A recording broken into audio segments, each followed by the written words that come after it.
Hello again, everyone. This is Braun-Duin back for another playtesting video. This time I'm playing against Nick Spagnolo, and he is playing, I don't know exactly what it is, but it's some sort of bluish, slow control deck, I assume. And today I'm going to be playing something kind of on the opposite end of the spectrum. I'm playing blue-white-red humans, mostly a Boros deck, but I wanted to play a few blue cards in here, so with the mana base upgrade that Gatecrash provides us in terms of Sacred Foundry mostly for this deck, I feel like a three-color deck is pretty viable without really hurting your ability to cast cards. So I'm going to start off by talking a little bit about the mana base.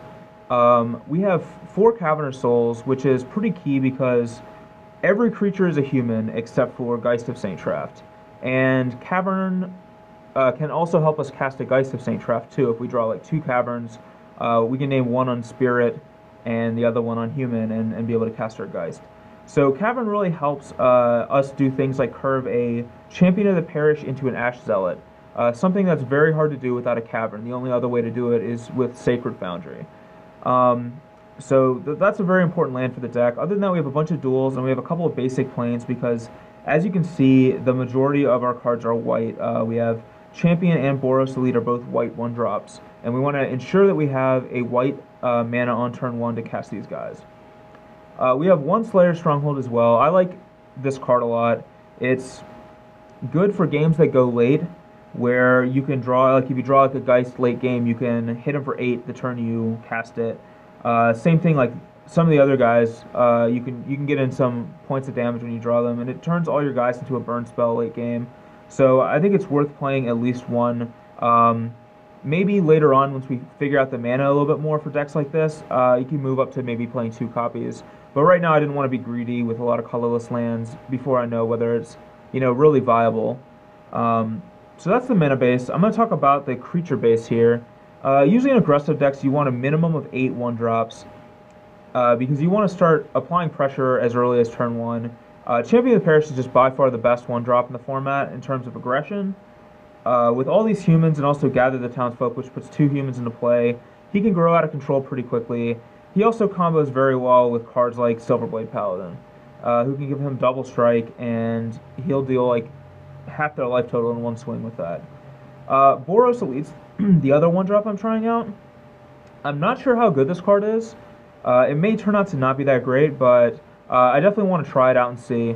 It's very good with Gather the Townsfolk, which produces the 2 creatures you need to attack with him in order to give him the +2/+2. It's possible later on that this will be something like Stromkirk Noble or Rakdos Cackler, or even something like Elite Vanguard, as much as that card's not that great. But for now, Boros Elite's the card I want to try out.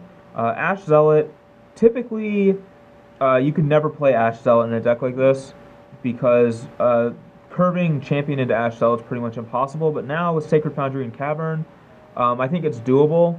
I'm still not sure. It may not work out that well, but I'm also fine with casting Ash Zealot on like turn 3 or 4 as well and playing like a different 2-drop on turn 2. We also have Wojek Halberdiers, and I don't know how good this guy is either, but he does have the capability to be a 3/2 first strike for 2. So I think that's a pretty good rate. Gorehouse Chainwalker already sees some play in the red deck wins decks. He has the same body, but he can block, and he has a great offensive ability. Silverblade Paladin is probably the best creature in this deck besides Champion of the Parish because it makes like every creature a huge threat. Like Silverblade even bonded with like a Wojek Halberdier.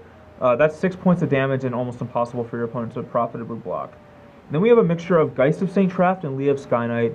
Even though Geist of Saint Traft isn't a human, he is just like one of the most aggressive creatures you can play. And the nice thing about Geist is with cards like Feeling of Dread, Boros Charm, we can ensure that he sticks around to get multiple attacks in.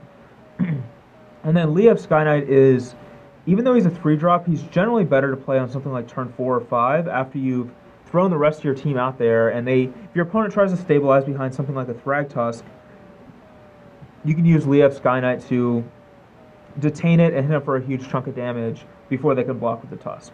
So that's the creature base. Let's talk about the spells a bit. I already talked some about Gather the Townsfolk. It's just a good way to produce humans to pump your champions and provide battalion for these 2 creatures here. Beyond that, we have Searing Spear, just kind of an all-purpose removal spell. Can also go to your opponent's head. Kind of a staple in a deck like this. And then Boros Charm is, I think, probably one of the best cards in this deck, and one of the reasons to play this deck. It can protect all your creatures from a Supreme Verdict.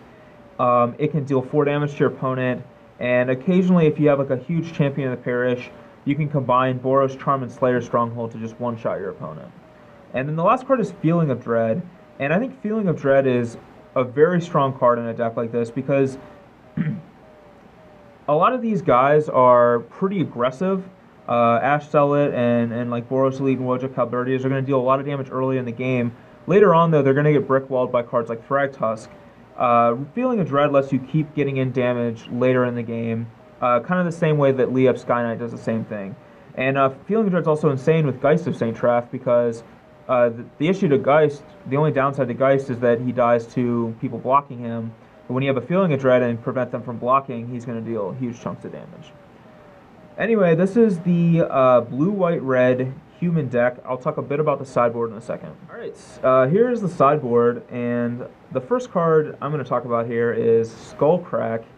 And I think this card is going to be really good in any kind of aggressive red-based deck for basically nullifying the effect of cards like Thragtusk and Sphinx's Revelation.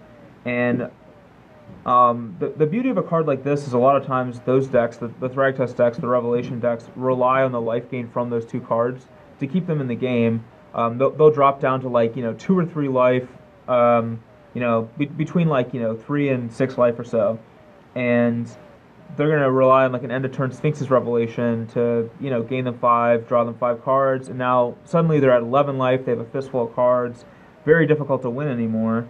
But I think with this card, like they may find that the Sphinx's Revelation is not all it cracked up to be anymore. So that's the purpose of this card.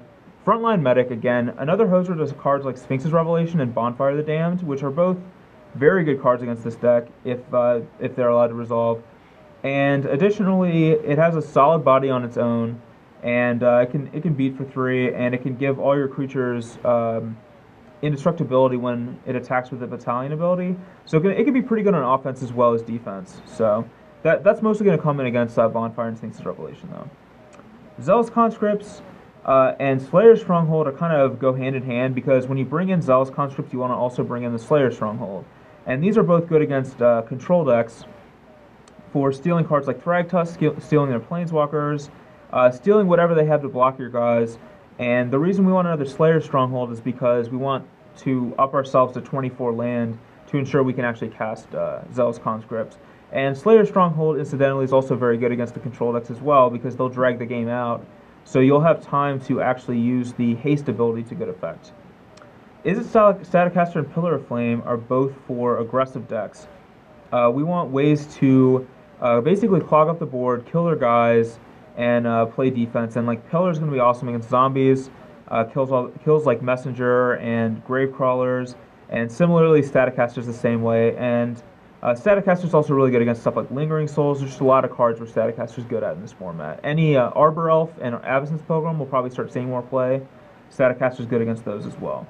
But anyway, this is the sideboard for the red, white, and blue Humans deck, and hopefully we'll get a chance to see it do its thing and make Nick Spagnolo rue the day that he decided to play. So, see you later.